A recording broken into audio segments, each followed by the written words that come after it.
మాడుగులలో సంక్రాంతి శోభ. అనకాపల్లి జిల్లా మాడుగుల మండలం మాడుగుల గ్రామంలో ఉన్న గెడ్డబడిలో సంక్రాంతి సంబరాలు అంబరాన్ని అంటాయి. విద్యార్థుల చేత పలు సాంస్కృతిక కార్యక్రమాలు నిర్వహించి పురవీధుల్లో ఊరేగింపుగా విద్యార్థులతో తిరిగారు. ఈ కార్యక్రమాన్ని చైర్మన్ గారైన పుట్ట కొండలరావు, ఉపాధ్యాయులైన head master Koppoji Srinivasarao, master Prabhakar Rao, master Siripalli Suryanarayana master, Bishanti, Amrutha Triveni కళ్యాణిగా వీరి ఆధ్వర్యంలో జరిగింది. ఈ సంబరాన్ని తిలకించడానికి పుర ప్రజలు, విద్యార్థులు, తల్లిదండ్రులు భారీగా హాజరయ్యారు.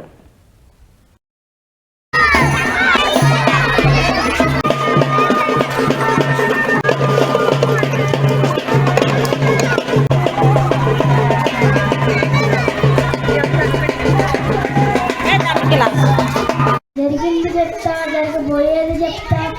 మాడుగుల మార్కండమ్మ తల్లి పలుకు, విజయవాడ మిర్గమ్మ తల్లి పలుకు, శ్రీశైలం మల్లమ్మ పలుకు, సోది చెప్తానమ్మ సోది.